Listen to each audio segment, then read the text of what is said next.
start. Especially people during the game All right. time. That's Well, a I'm good glad time to go. that you can come. This is the first in a long time of programs that we're planning on having on a monthly basis here.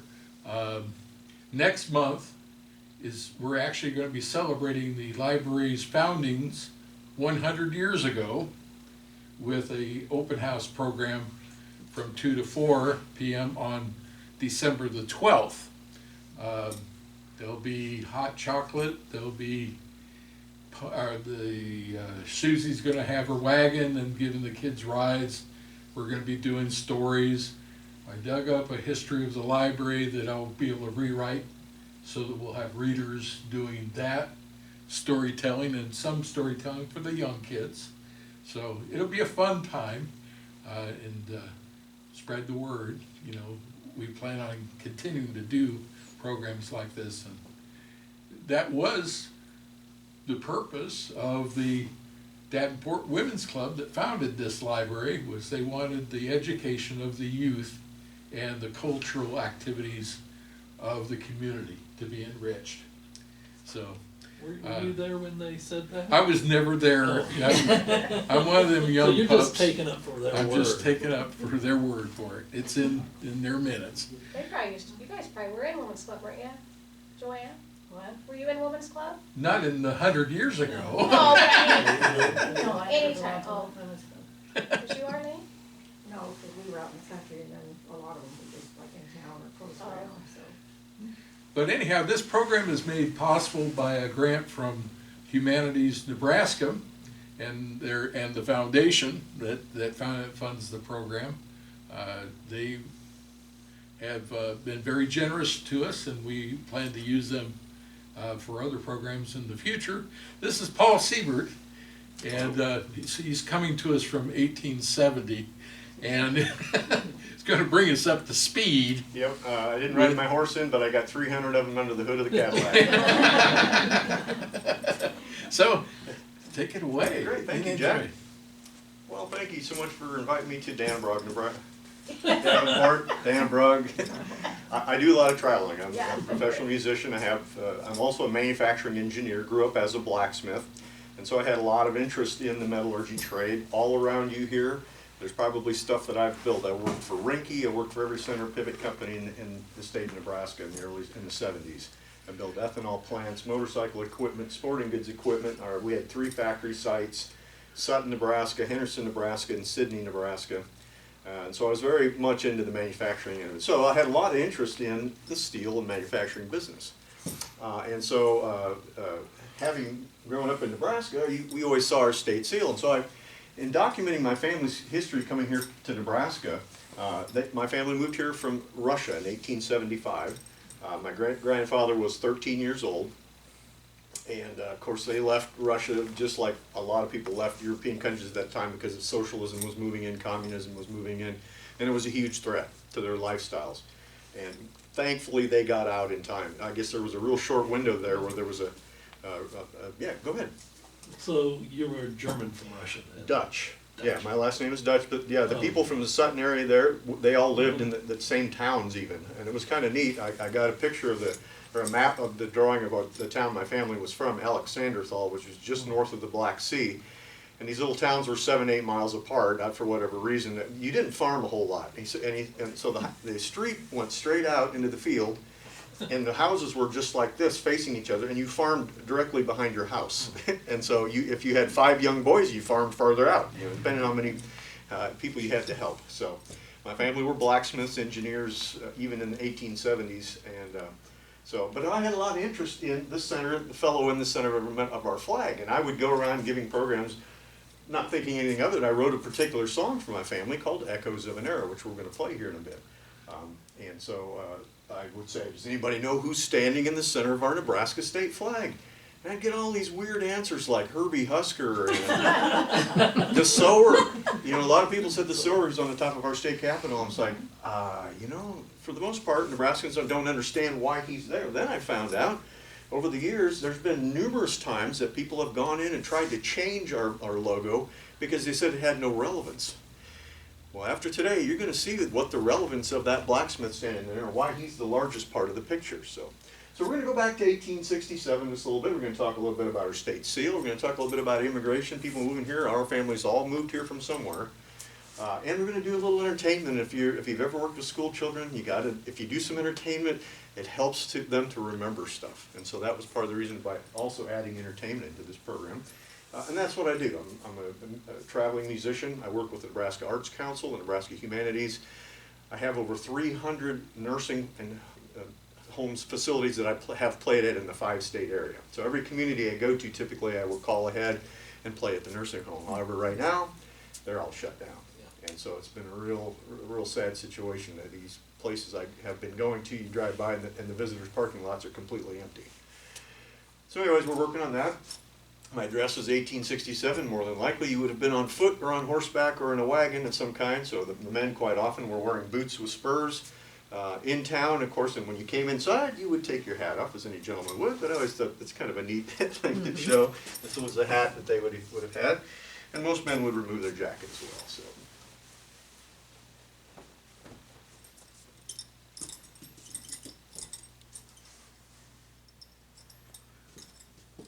So when my great-grandfather, Heinrich H. Duick, got here they homesteaded in Sutton, Nebraska, well, actually a little place called Farmers Valley. If you know where Sutton is, when you go through Sutton, 8 miles straight north is the West Fork of the Big Blue River. Several fellows came out in 1856, I believe it was, and built a flour mill there. And when my family immigrated here, most all the land had been homesteaded except the river bottoms, and they bought a section of river bottom and basically homesteaded it. But my grandpa was really upset. 13-year-old kid, left Russia, they were wealthy. He didn't understand what had happened. He didn't understand what communism meant. And so when he turned 17, he and a friend decided to go back to Russia to see what had happened. And of course they went back through Ellis Island and all that stuff in New York City and all that, and I took a steamer back there and barely got out. They were, several times they were almost arrested. He luckily had his American papers and passports, and they didn't want to touch him for that reason, but he had felt many times while he was there, most of the folks that they had known and had farms there had been displaced. They never saw him again. And it scared him terribly. So when he got back here, he told everybody, we made an extremely good decision to leave that area. So, but he would tell this story to my dad and my uncles when they were small. So I've got a little bit of course they spoke several languages. My dad still speaks Dutch, Russian, and Low German. And so Low German was kind of our main, at home, even when I was growing up, the folks talked it all the time. I never learned to really converse in it a whole lot, but I heard the stories. And this is one of the great stories my grandfather told my dad and his brothers. Does anybody here speak Low German? Good, because my dialect isn't that great. Dad always says, you sound funny. Anyways, here's a short part of a story, and I'm going to say it in Low German because it sounds very interesting, and I'll tell you the translation. This is my great-grandfather talking to my dad and my uncles when they were small boys. He says, Jongens, zei te ons, ik kwamen van die welle Welt, und ik wil je rood jäger. Du ha je nisch verloren, doordat ze hier veel beter. Zo goed, ik wil ha je verspreken wie doordat dit ze de mal believen. Yo, dat wil ik ha. And what that meant was, young boys, I came from the wild world and you don't know how good you have it here. Please promise me you'll never go back across the ocean. I mean, it was that vivid to him. And so I heard these stories growing up as a kid. So all those years, I kind of had a good idea why, the blacksmith and what are all these funny things in this picture. But if you take a look at it, our state seal, by the way, the state seal is this diagram, and when it is in a banner of blue and gold like that, it is our flag. Otherwise, it is our state seal. I worked extensively with Secretary of State John Gale, I have to get that right, and after I had done all the research on where we had got our flag and stuff, he goes, I'm the keeper of the seal, and he says, you know more about it than I do. It was kind of strange because when I went to look how we got our Nebraska State Seal, I went up to the Humanities library and I went up to the desk and they said, yes sir, Mr. Siebert, follow us, we'll show you some information here. After about a half hour of digging, she comes back and she goes, we have nothing compiled. And so I have compiled a ton of information through the help of several historians at the Steward Museum. I'm still in the process of putting the book together. and it'll be available to school children. So it'll be like in a school children format, as well as all the music for this program and my personal story in a separate program. I couldn't put them together because of the state seal. I wasn't able to use that seal anywhere outside unless it's for a scholastic presentation or doing actual business. They're very protective of that. And if you remember, us people are old enough to remember, the seals used to come in the bottom of marriage licenses. Sometimes your car titles had them. You don't see them too often anymore, but that's what this is. This is actually pictured. You can go up to our state capitol and they have the actual imprinter. It takes place of a signature, and it's hard to duplicate. And so that was, each state as they came along decided that this would be how they would do their business. One of the first orders of business, we're going to mix a couple things together here. We're going to talk about the state seal and some music and stuff. I'm going to quick do a little bit of history on the seal because of the blacksmith and how the blacksmith relates to all these people here. And of course, we're around the outside Great Seal of State of Nebraska, March 1st, 1867. One of the first things in the line of business for our unicameral, well, it wasn't unicameral at the time, but this is one of the very first law bills that was introduced. Section 84-501, Secretary of State of the Great Seal of Nebraska. This is paraphrased a little bit.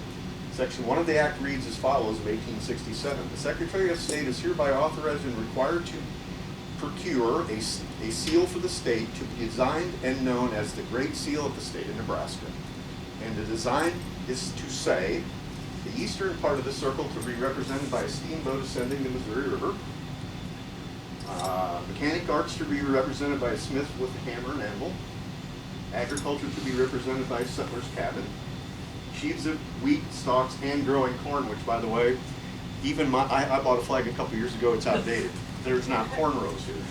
We see wheat stalks, and this is actually supposed to be a fence, and this one's pretty blurry, you can't see it, but there's a wooden fence that's here. But now this has been replaced with corn stalks, and I asked Senator Gale about that, and he goes, well, you know, money talks. Back in 1867, we all thought wheat was going to be the crop here, and it was. But we found out this is way better corn ground, and so he says because of that, they have changed it. There's several other things that they've changed we'll talk about. In the background, train of cars heading towards the Rocky Mountains.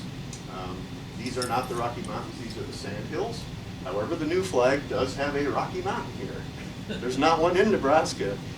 So they did change that. If you look at it, there's a little white mountain peak. And around the top of the circle in big capital letters, equality before the law. So we're going to talk a little about all those things. Before we do that, I'm going to play the song that I wrote called Echoes of an Era about my grandfather coming here and giving that stern command. And so in my mind, it had always been very vivid why we were here. But yet even now, it's been so long time ago that folks don't remember. And if you have not traveled outside the United States and gone to a communist country, or even Mexico, Guatemala, some of these places, wow, it is a huge change. We do not know how good we have it here. It's an amazing thing. Young kids need to go see that, so they get a grasp of what's going on here. They think this is the way the whole world is, and it's not at all. So anyways, after I wrote this song, I had a lot of fun telling the story of the blacksmith. So here it is. It's called Echoes of an Era.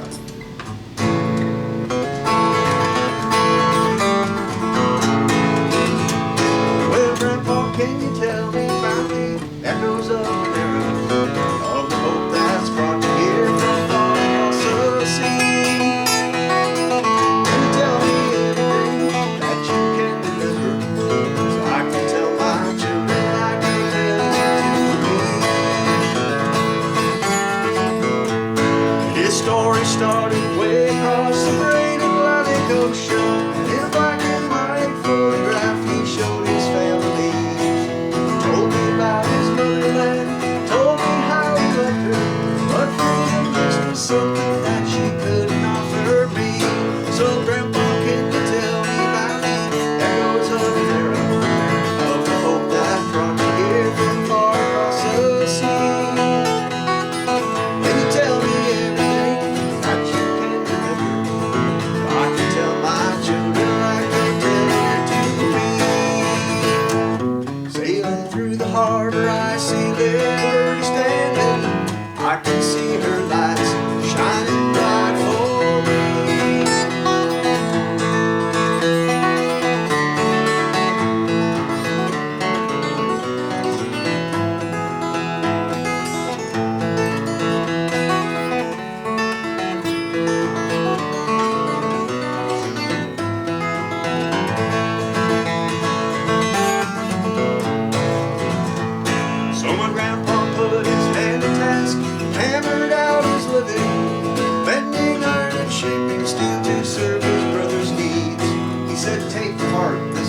fire that brought you across the ocean. You got a daring soul pushing on, knowing that you're free. Grandpa, can you tell me about the echoes of an era, of the hope that's brought you here from far across the sea? Can you tell me everything that you can remember, so I can tell my children I can tell you to me?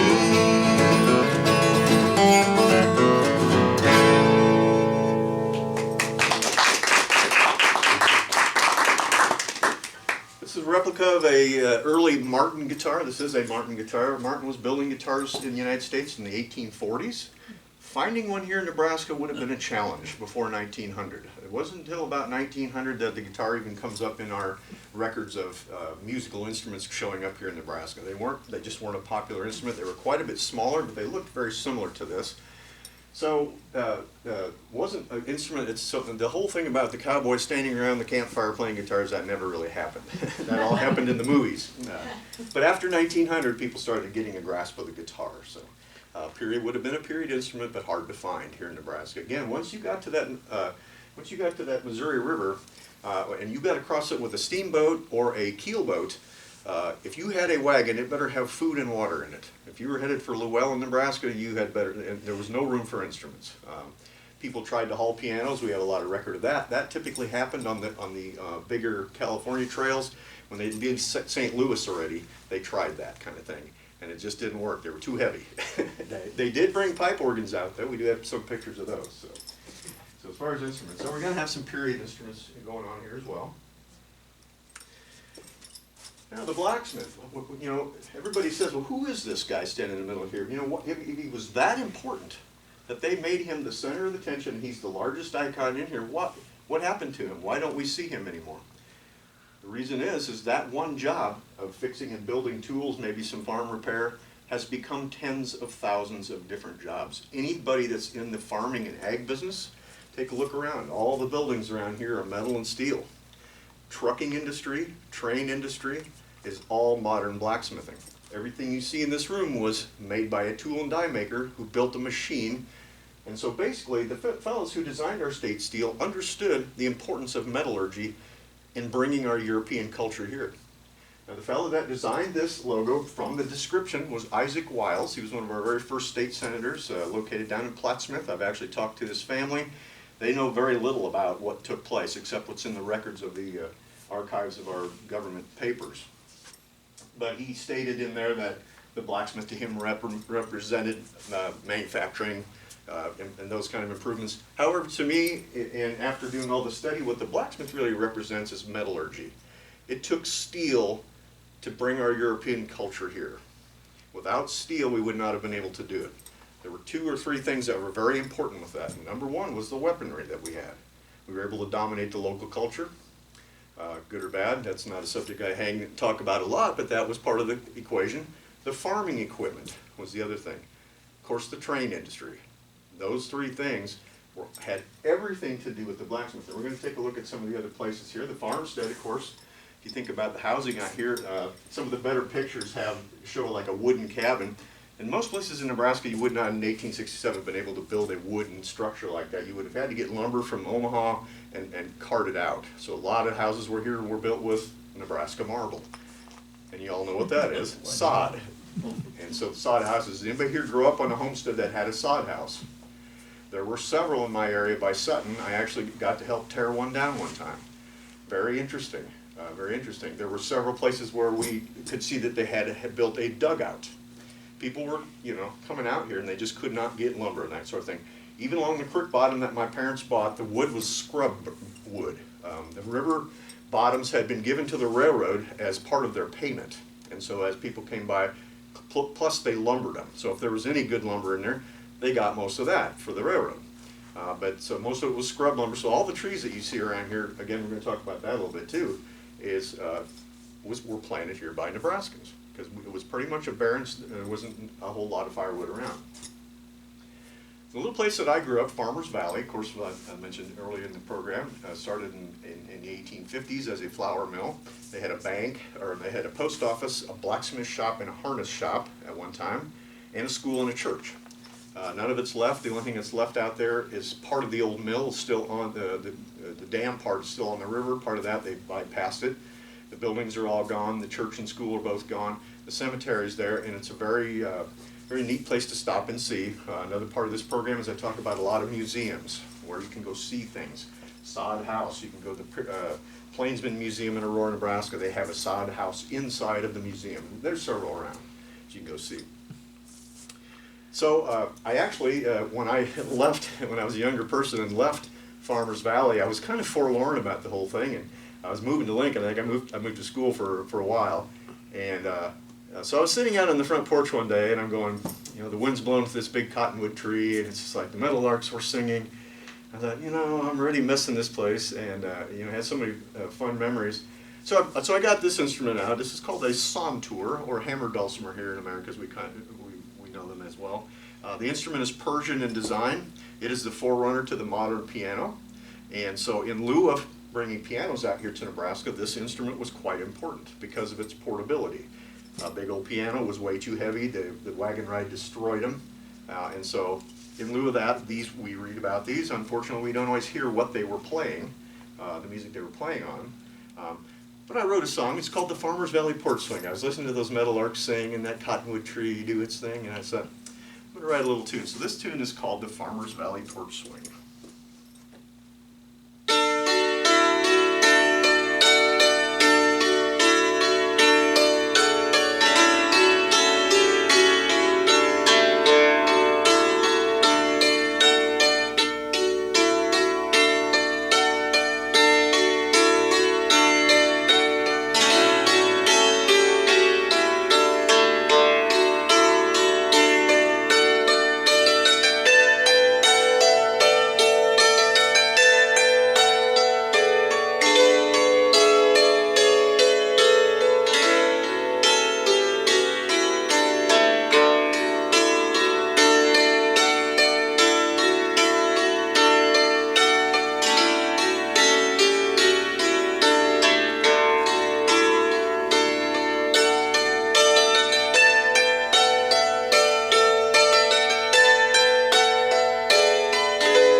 Reminds me of sitting under that cottonwood tree. And it's a three-man cottonwood. I don't know if you understand what that is. It takes three grown men to touch fingertips around if you stand around the stump. It's that big, so it's quite old. We were figuring at least 100, probably 175 years old. So I just love the sound of the old cottonwood. So, but everything that was going on with the house, all of the building, all the stuff inside of it, cookware, cooking stoves, tools to build the house, all had to do with the blacksmith.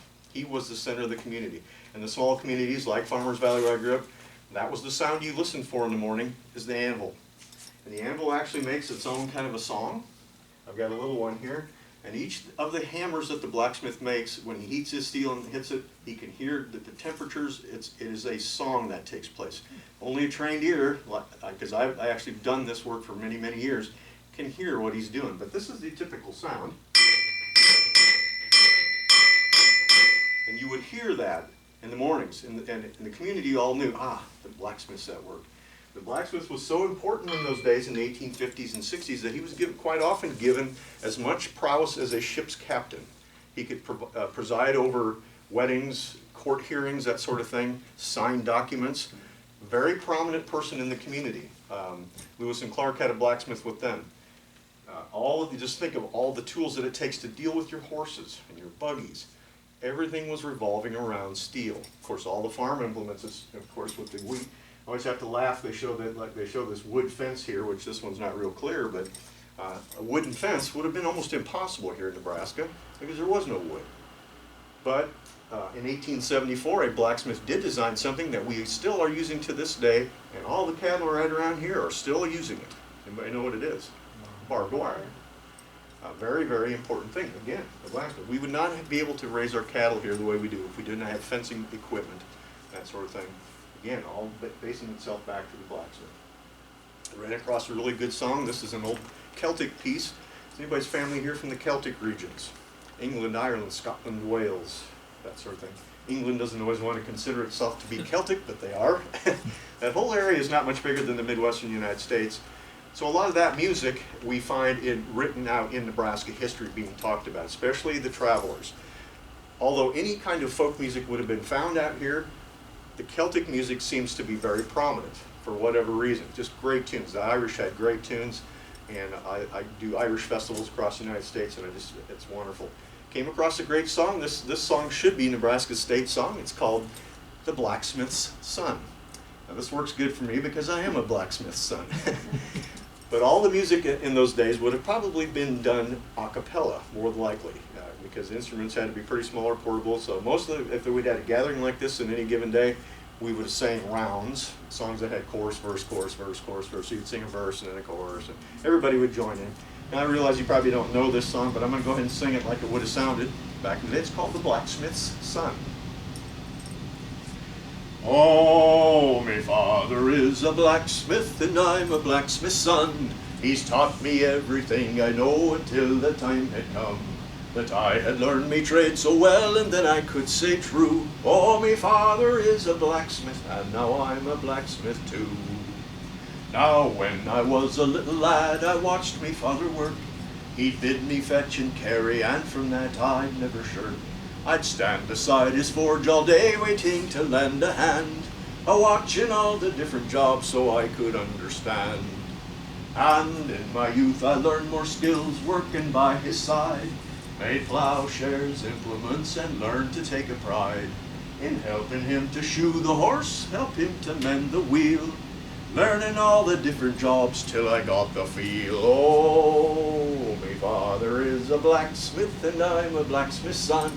He's taught me everything I know until the time had come that I had learned me trade so well, and then I could say true. Oh, my father is a blacksmith, and now I'm a blacksmith too. In course of time I was his match, and we worked as man to man. We gained the reputations as the best smiths in the land. But now me father's old and frail, and he doesn't work so free. So he stands beside me, little lad, who stands there watching me. And now the circle's gone full turn, another little lad stands beside the blacksmith's forge, waiting on his dad. I bid him fetch and carry, and look forward to the day when he has learned all that I know. Then he'll turn round and say, oh, my father is a blacksmith, and I'm a blacksmith's son. He's taught me everything I know until the time had come that I had learned me trade so well, and then I could say true. Oh, my father is a blacksmith, and now I'm a blacksmith too.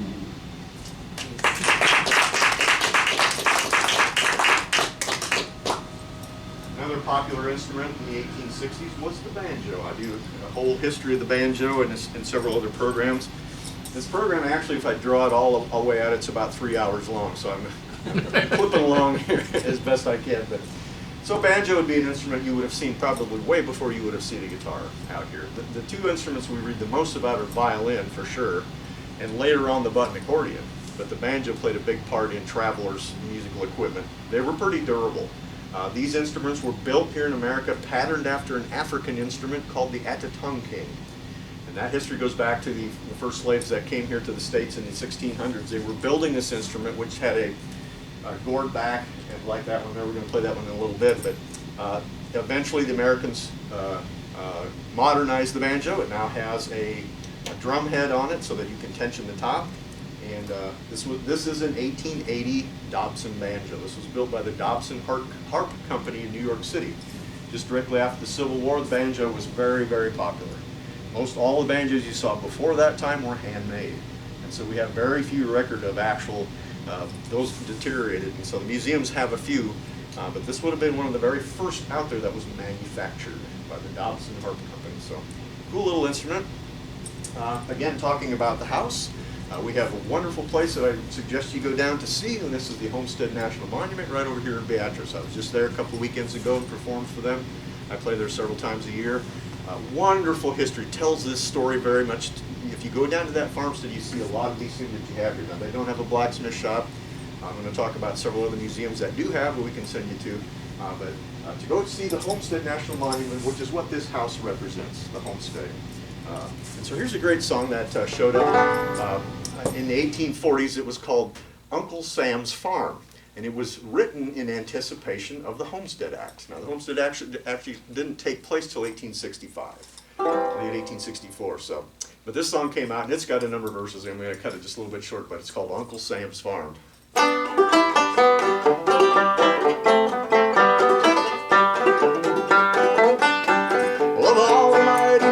In the east or in the west, its glorious Yankee nation is the greatest and the best. We have lived for all creation and our banner is unfurled. There's a general invitation to the people of the world. Come away, come away, come right away. Come from every nation, come from every way. Our lands, they are broad enough, so don't be alarmed. Sam is rich enough to buy us all a farm.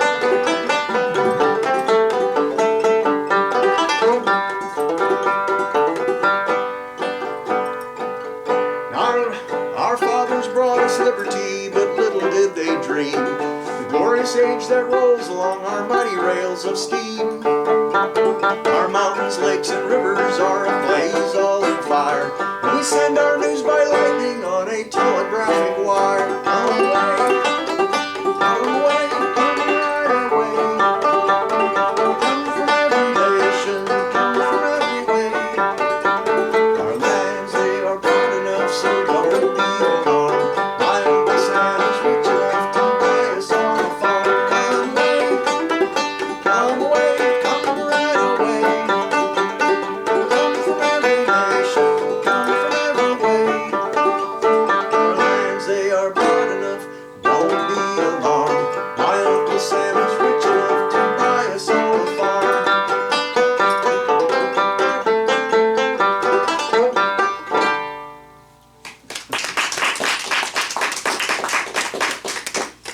Got another song to do on the banjo here. We're going to talk a little bit more. So the Homestead Act drew people out. And actually, my family read a sale bill in Polish, and they investigated it. Of course, they had been in northern Poland for a number of years. The progress came from Holland, Dutch area, then northern Poland, and then Russia. So a lot of people spoke the languages and stuff there. Well, when they saw this ad, free land in Nebraska, what's that all about? They sent 2 delegates down here, and right in Lincoln there, they had a which ended up now is kind of our Germans from Russia Museum, which is also a very, very interesting thing. My family was not German, but those folks from Sutton, that whole area down there, are from that same area. My family happened to be Dutch, but it was that same group, and they came all about the same time. So the Germans from Russia Museum in Lincoln's another great place to go down and see about our immigrants that came here. And so but what's fun is when if there's anybody here a school teacher, the young kids, you try to get them to fathom what this man does, because we don't see him anymore. And so he's shown there with what does this thing do, I also give blacksmithing presentations, which sometimes go along with this program, but it doubles the lengths of the program. Having the forge and all that stuff is another big deal, but I sometimes will hammer out a small tool of some kind, so the kids get an idea what exactly is that man doing. But here's a typical tool. Of course, your first tool that you would have had to come up with would have been a hammer. The second would have been a nice set of forging tongs. Now, these are quite old, but this would have been what he would use to get into his fire, bring his hot metal out, because you have to heat the metal up so it'll be malleable. And each time the strike hits on there, it makes a different kind of tone and a different kind of sound.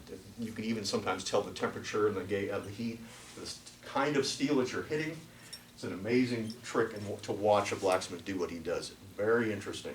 Place you can go see a real blacksmith is the Steward Museum in Grand Island. They have a full-time blacksmith that's there. I don't know if he's there every day. There's also blacksmithing done at Fort Atkinson, which is just north of Omaha. Now that's only done in the summer months, May through October, on the first weekends. They have a fully staffed, about 200 volunteers that come and dress up from everything from they fire the cannons, they have military, they have blacksmith shop with 3 or 4 blacksmiths, a tin shop, a cooper shop, which makes barrels and buckets, laundresses, laborers, you name it. I mean, the military's staffed. It's really neat to go see, but they do have live blacksmithing at those two places. If you can see, this is, like I said, this picture's a little grainy, but there is a set of forging tongs right there. So this would have been something. Chain was also another big thing that they made, pieces and chunks of chain. Very, very popular. Just thinking about living in a sod house, this song came to mind. This song is patterned after the song "The Old Log Cabin on the Lane," but this one's called "Me Old Sod Shanty on the Plains." And we don't know exactly who wrote it, but it shows up around 1860s, and it talks about a young fella moving here to Nebraska, homesteading. Now, a lot of young single folks homesteaded. One of the farms that I grew up on down here by Henderson was homesteaded by David Henderson's daughter, the town of Henderson. He was a Scotsman, got here in the 1850s. His daughter actually had the patent to homestead that place. Now, whether she lived there alone or not, but all you had to do was build a house on it, improve the land and farm it, and you paid the taxes, and that was it, and you owned it. I think it was in the scope of about 5 years. Again, you can learn all that up at the museum there at Beatrice. Anyways, this song is called "Me Little Old Sod Shanty on the Plains." Well, I'm looking rather seedy now, I'm holding down my claim, and my fiddles are not always served the best. And the mice play shyly around me as I settle down to rest in my little old sod shanty on my claim. Oh, the hinges are of leather and the windows have no glass, and the boardroof lets the howling blizzard in. And the mice play shyly around me as I settle down to rest in my little old sod shanty on my claim. Yet I rather like the novelty of living in this way. My bill of fare is always rather tame, but I'm happy as a clam on my land from Uncle Sam in my little old sod shanty on my claim. Oh, the hinges are of leather and the windows have no glass, the boardroof lets the howl lizards in, and the mice play shyly around me as I settle down to rest in my little old sod shanty on my claim. There's about 30 verses. I'm going to skip to one that I like here. This one gives him away as a bachelor. Yet I wish that some kind-hearted girl would pity on me, take and relieve me from this mess that I am in. Oh, the angel, how I'd bless her in this home that she could make in my little old sod shanty on my claim. Oh, the hinges are of leather and the windows have no glass, the boardroof lets the howling blizzards in, and the mice play shyly around me as I sit down to rest in my little old sod shanty on my claim. In my little old sod shanty on my claim.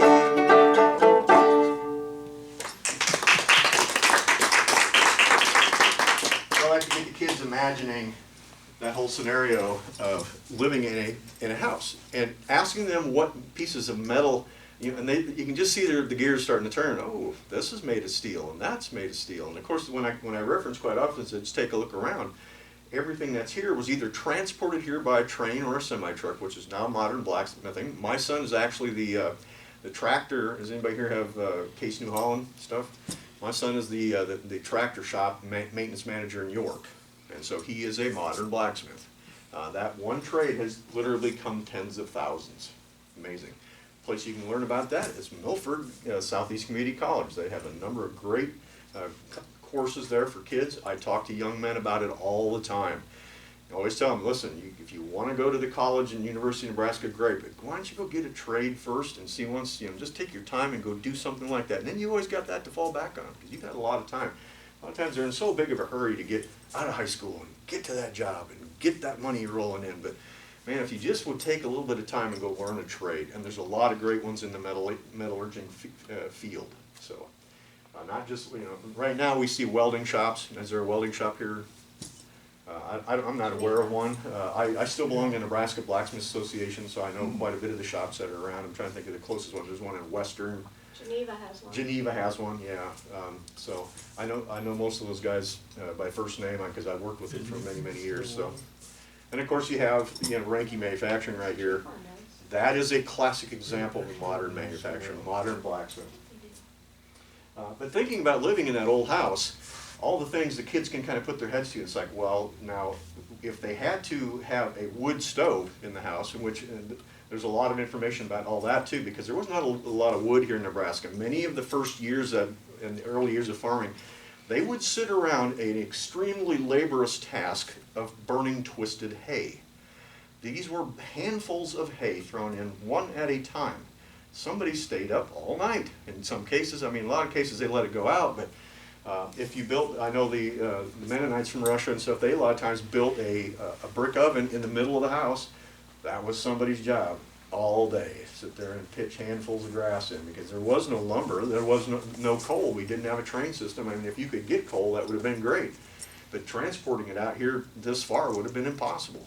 I mean, so interesting thing. So I always ask the kids, well, what kind of tools would, if you had a wood stove and you can get wood, of course there's saws and axes. They start to, oh yeah, you'd have to have an axe, you'd have to have the stove would have to be, you know, metal, chimney pipe possibly, you know, all again having to do with the blacksmith. But I think about the existing in those harsh conditions. Even the little community I'm from, Farmers Valley there, the early graves start in the 1850s.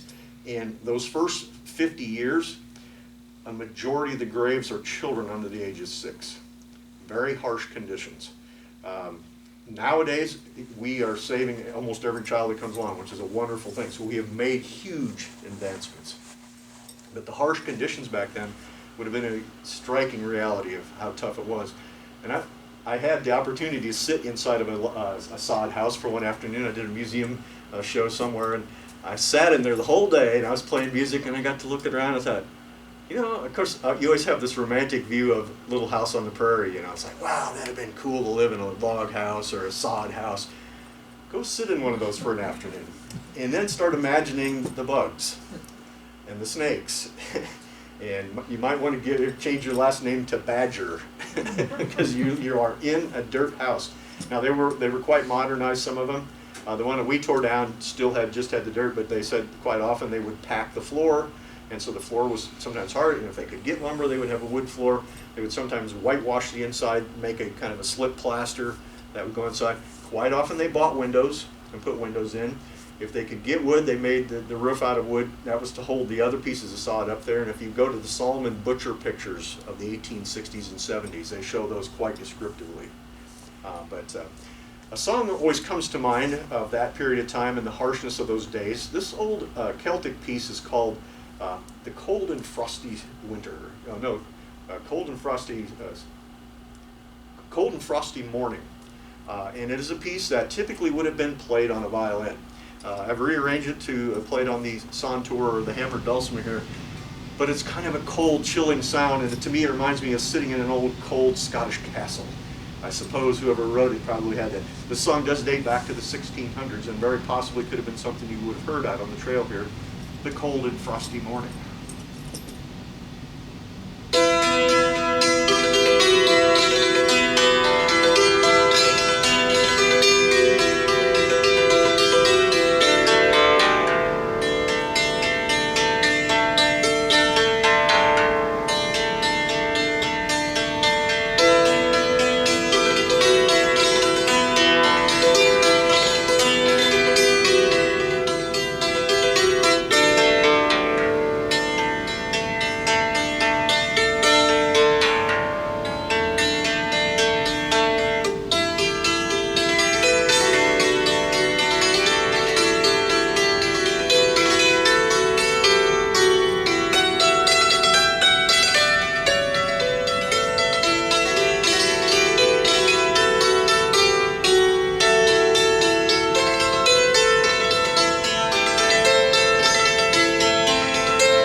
play the state fair. I've been playing the state fair for quite a number of years, and doing this program out there, I'll play this song, and it's like 100 degrees out. I always hope it cools me off, but it never works.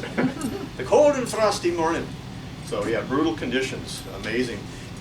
And if you take a look at it, really, steel is the reason we have been able to improve our lifestyle so drastically from those years is because of the use of steel. Nebraska is still standing on the shoulders of a giant blacksmith. All of culture, even in the early days of steel production, it was said that the blacksmith is the master of all trades, all tools. Every tool starts with a blacksmith. Just think of the tools we had before that. Think of the Native Americans that were here. They had never seen steel. Steel has to be manufactured. And of course, that whole history of that goes way back 3,600 years, if not longer, to the Hittites, the ability to build these huge fires and these furnaces that were able to create the steel. And steel is what made it possible for us to bring our European lifestyle here. When I talk to the school kids about this, that's the one point I want to get across. It took steel to bring our European culture here. So, again, the sod house, cold and frosty mornings. You know, some of the other buildings, and I wish they would have represented that, because more than likely the second building that would have been up would have been a blacksmith shop, that sort of thing, a harness shop. Church buildings was another big issue. I mean, a lot of people came here bringing their faith, and they wanted to build buildings. They most of the time did haul lumber out for those until the rail system came. You had to go to Omaha or Lincoln or to the river to get your lumber from Iowa or Missouri. It was coming up from there too. So the river boats were, of course, enacted in that time. But and quite often we read about, of course, the old barns that started being. Who grew up on a farm with an old barn on it? I mean, aren't those fun? I mean, I'm very fortunate. The little place that I grew up at, the barn has been restored, and so I played in that barn, gave birth to hundreds of farm animals. You know, you can name every farm animal that I've had in there. Just a wonderful, great old time. Now, something I never have experienced is an old barn dance. Has anybody here been to a barn dance? I mean, they used to be quite common. Now, we still have them now, but what guys do is back the combine out of the Quonset and sweep the pad off, and we still have them. But I always wonder what it had been like to be in an old barn. You know, of course, in the winter months, people were very tied into where they lived, and so it was fun. People would go out. I talked to one woman out in western Nebraska. She said, "Yeah, my dad would go play these barn dances. He knew 5 songs." And she said he would just play them all night. She says we would get there a little after dark because kids would lay around the edge of the open dance floor and fall asleep while the parents went on through the night enjoying. And she said her dad would play all through the 5 songs and start over again, and they'd start over. One of the most important instruments during that time was the button accordion.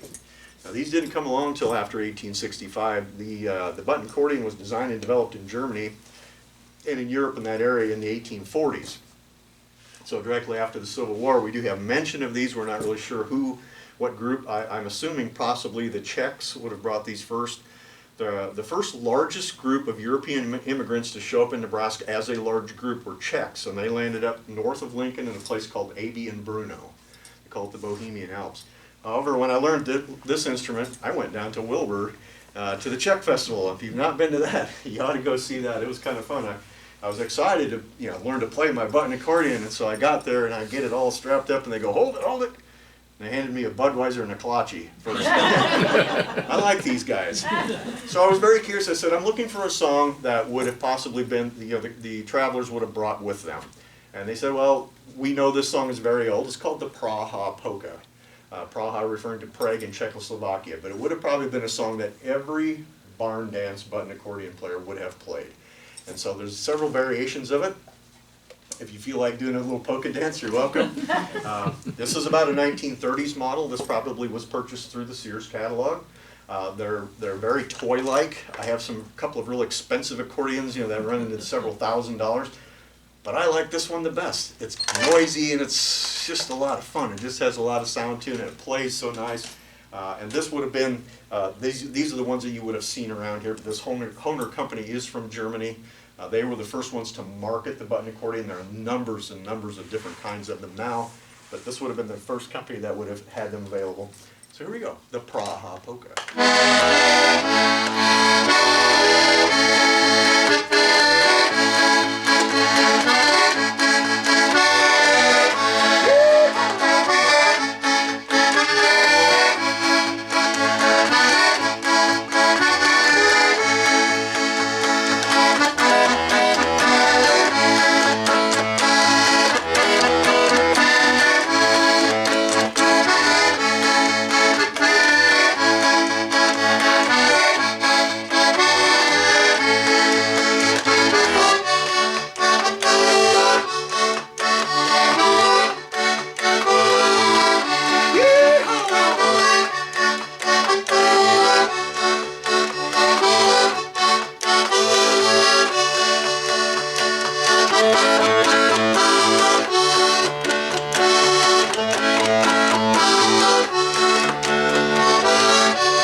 would have been the biggest issue. Ease of playing, cost, they weren't that expensive.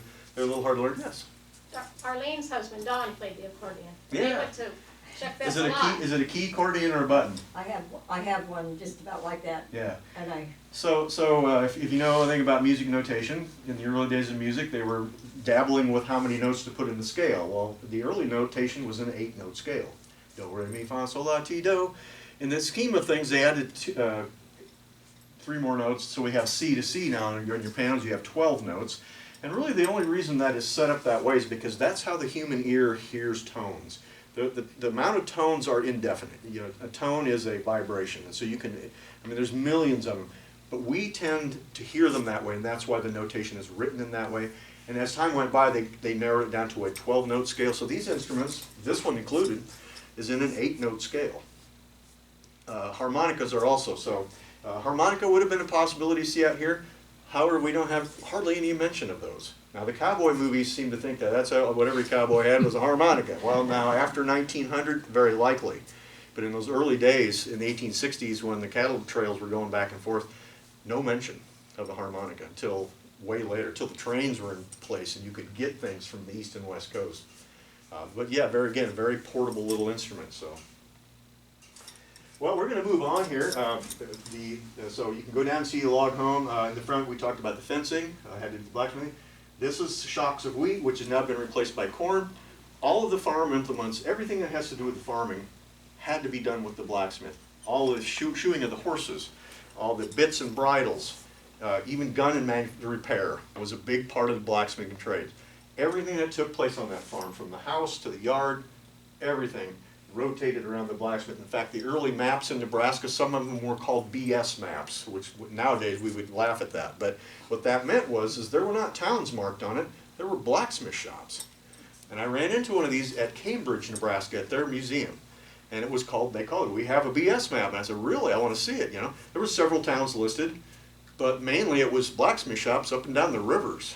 You know, the Platte River had a bunch of them because of the wagon trains. And they said it, and a lot of times during when there was a wagon trains coming through, there was a blacksmith shop every mile. Guys would move out and set up for the summer and blacksmith. And that was how a lot of towns got started. That was the first business that was there, was a blacksmith. So, of course, we talked about his tools and stuff. To the left of the blacksmith here is another very important part of Nebraska history. This is our state tree, which is now the cottonwood. Originally, it was they had an elm tree on there. But then there was a big elm disease that came through and they changed it to cottonwood, which cottonwood trees grow wonderful out here. Now you can go down to Nebraska to the Arbor Lodge and read all about our Nebraska history about that. But just think about the lumbering industry, from the planting of the trees to the harvesting to all of that.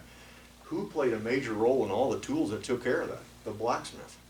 Without any of those tools, tree work would be impossible.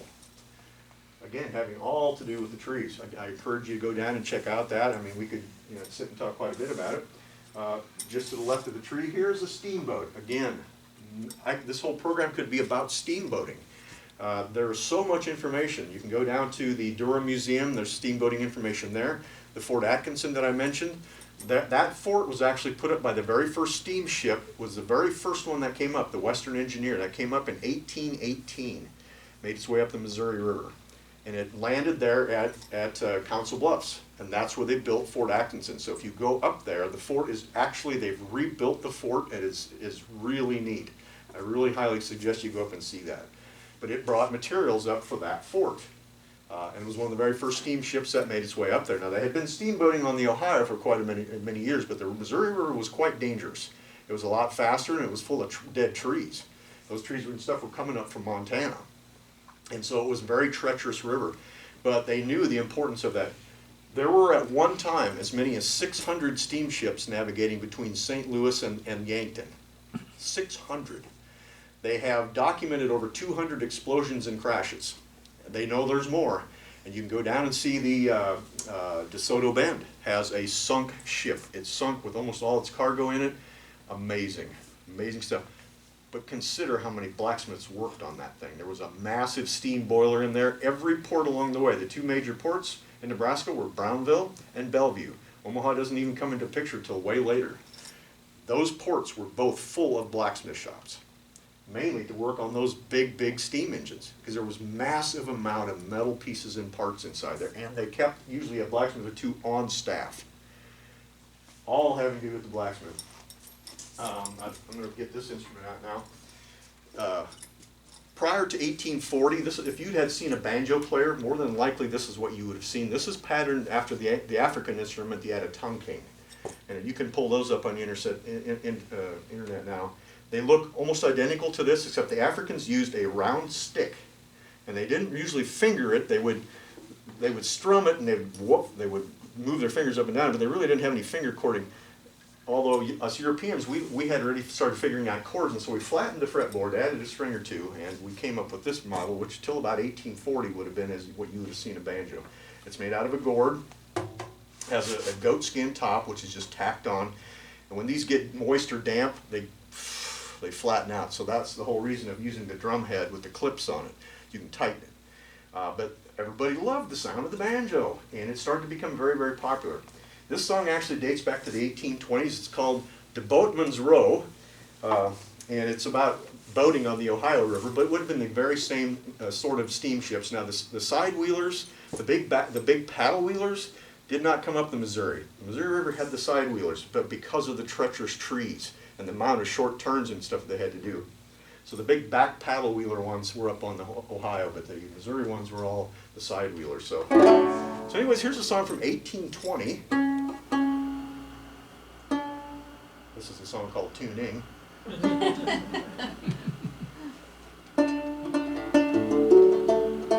It's called Duboatman's Dance.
Again, the blacksmith, as you can see, has everything to do with what's in this picture. I quite often tell the little kids to look at this like they're looking through a porthole back in 1867, and you're actually seeing what was important to Nebraskans in that day.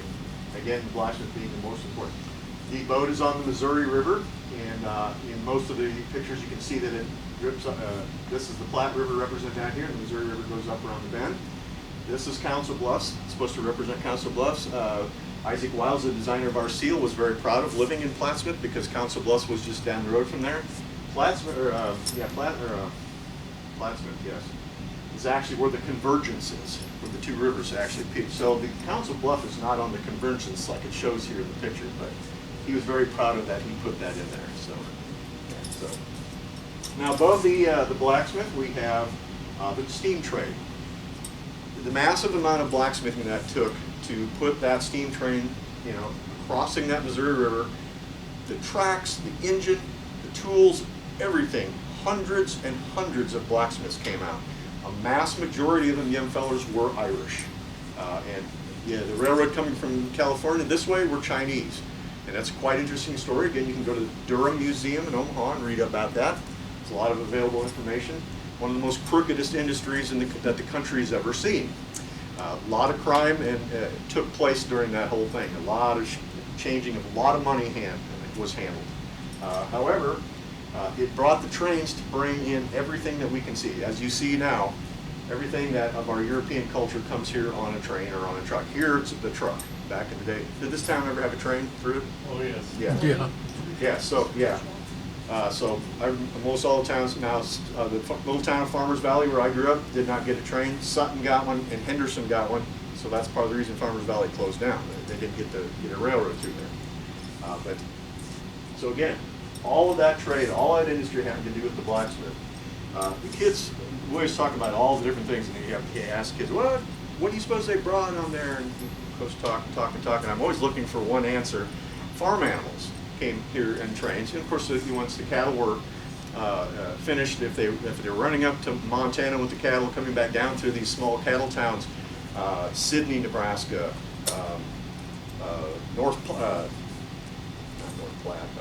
Sydney and Schuyler were Columbus were two of the biggest cattle towns. In fact, a lot of the movie scenes that you see of the violent things going on were patterned after Sydney, Nebraska.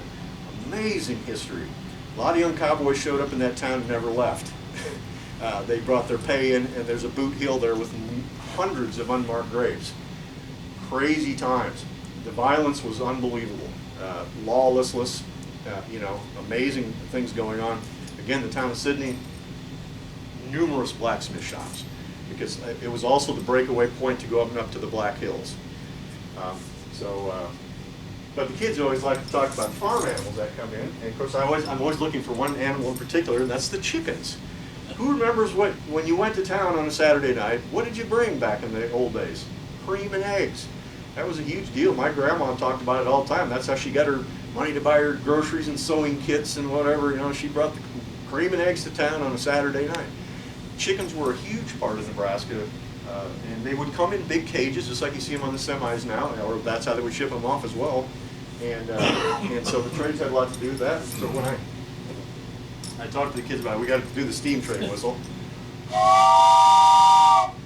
And of course the train's coming into town. We're going to play a song called The Chicken Train on this funny looking instrument. This is called a Jew's harp. The local blacksmiths made these. And these are known worldwide. They're a very ancient instrument. We believe they come from the continent of India, country of India. That's where we can trace them back, and that is where we get the name Jew's harp. The word Jew has nothing to do with the Jewish race. It's just how it's spelled, Jews. It's evidently how they say it in India or whatever. But almost every culture of the world has these. But these were very, very popular. Number one, you could throw it in your pocket. They were inexpensive, and they were used to play along with a cappella singing. And so you had 3 or 4 young guys always bring out their Jew's harp when we would do a song. The guys would play along, and this is what it sounded like.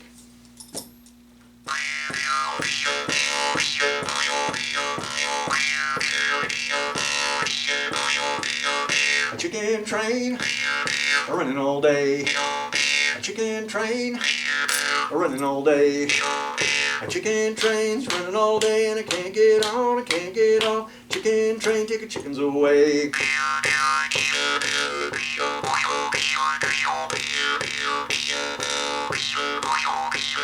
A train rolls by, and the feathers fly. A train rolls by, and the feathers fly. A train rolls by, the feathers fly, and I can't get on, I can't get off. Chicken train, take the chickens away.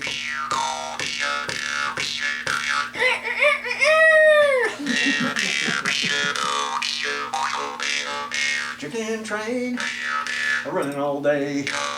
A chicken train, a running all day. A chicken train's running all day, and I can't get on, I can't get off. A chicken train, take the chickens away.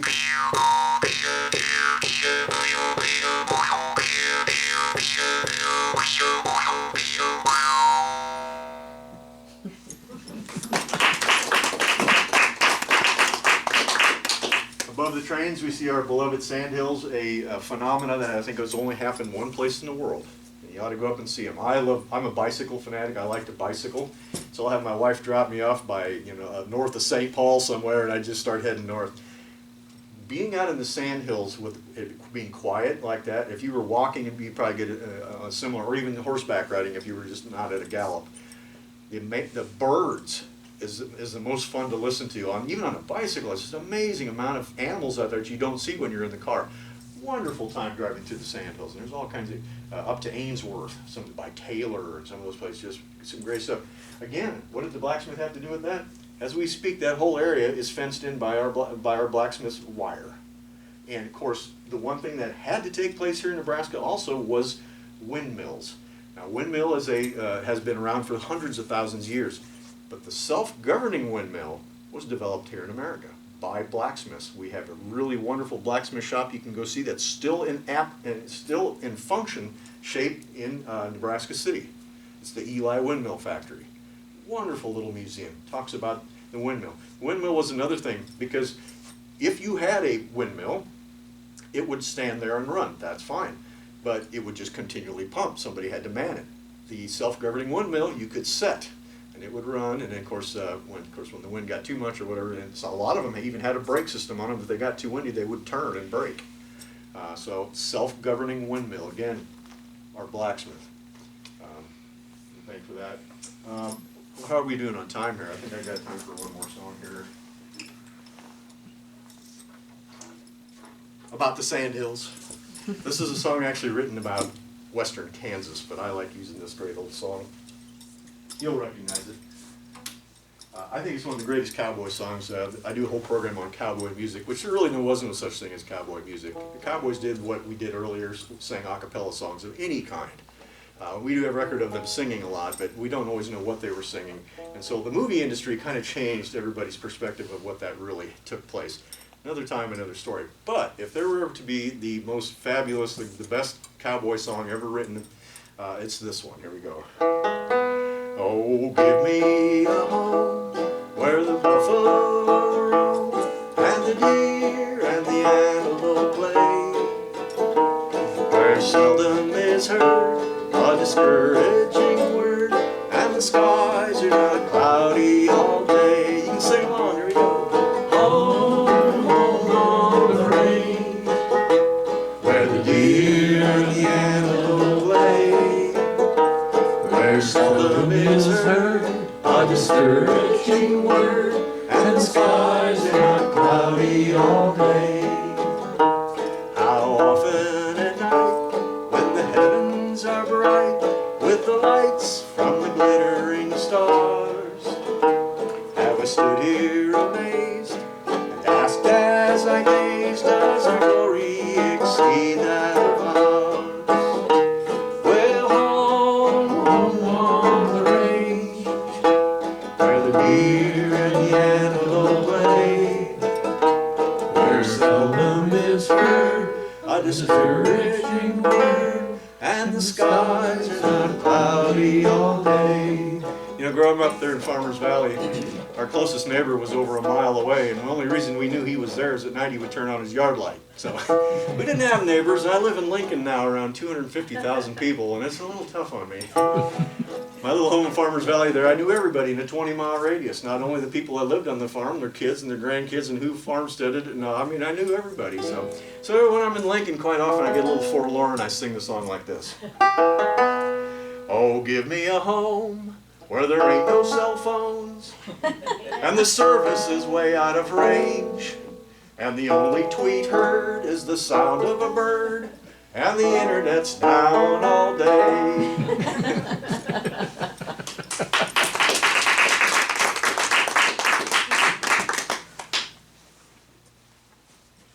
And of course, right above the Sandhills, equality before the law. Isaac Wiles stated, he didn't leave me a whole lot of information. I had to dig and dig and dig a lot. I worked with several historians to put together the program in the little book that we're going to do. I had done all the research, but I had it all backed, checked, because I'm not a historian really, I'm an entertainer. And so I went to that effort to check, you know, because it's a good idea to check all this stuff, because sometimes you can find things that were written down and that really don't line up. But what Isaac Wiles said about that banner was that, for number one, he did not create it. It was, he got it somewhere out of French literature, equality before the law. But he said, to him, it meant, here in Nebraska, anyone could come here and own land. Of course, this was right 1867, right after the Civil War. There were several things going on. Everybody talks about slavery, which was part of it, but suffrage was going on. You couldn't, women weren't allowed to own land. And of course, black people then at that time would come in, and now everybody could come to Nebraska and own a piece of land. And he says, equality before the law, that's what it meant to him. Now, unfortunately, that little banner has been turned into a massive number of other things, divisive things. History Nebraska here recently put out an article about it, which you can go read. And they right away try and make it look like a racial issue. I don't think that had anything to do with it, but we don't really know what he meant by it. But equality before the law, he was mistaken though.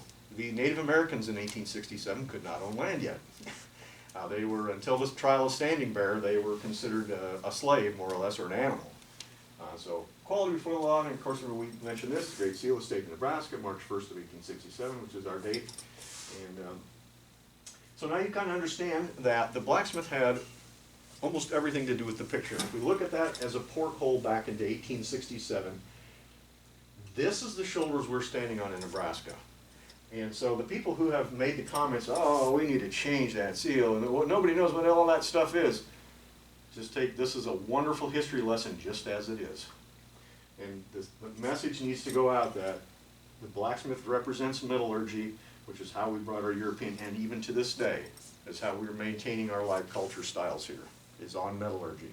So, are there any questions about the instruments, about the flag, the state seal? Like I said, there's probably about 3 hours of material, but I'm skipping around a little bit. Yeah, go ahead. You mentioned the cornrows on the new flag. How old is this flag? I just bought one about 3 years ago, and it still wasn't updated. And I called the state about that, and they go, well, we have no way of regulating that. And they said, yeah, we have. If you get anything from the state nowadays, which we can look at this one here, I bet it doesn't have it either. But if you get a document from the state, yeah, see this one's got wheat on it as well. Okay. All the updated documents have the new one, and it also has not only the cornrows here, but it has the mountain peak here with the snow cap, which I thought was quite interesting. And all those records are available. You can go up to the and read the minutes, just like I read the first law bill that came out. So yeah. I remember buying automobiles, and the automobile dealer would put a seal on your receipt. Yeah, I didn't know it represented the fact that that was like his signature, but why he did it, I didn't know. Yeah. So, it was a common practice, still is. Actually, Nebraska still uses this seal as their mark of trade. So when they do a law bill document, instead of a signature, it gets that imprint, and they have that there. You can go see it. And I forget, I apologize, our new Secretary of State, I don't remember his name. Does anybody remember? John Gale's who I worked with last time, Secretary of State John Gale. So. You said his name, I'd recognize. Yeah, I haven't gone up to meet him because when I finish this book, I'm going to have to go back up there and get the permission to use the seal again. I got it all for a while there, but I got so balled up with time, I didn't get it done. But I'm going to have to go back and get that permission again to use the seal in a book, because it's a very, it's a very important thing to the state of Nebraska. So, any other questions? Yeah. Under the spreading chestnut tree, the village smithy stands.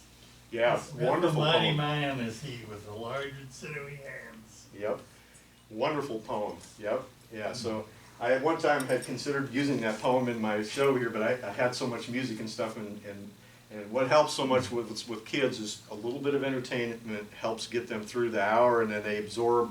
And I always make sure that they understand why that blacksmith is there. That was the whole point of this program. And it amazed me that I didn't, I was surprised to find out about all this stuff. The one thing that did surprise me is that it's not documented.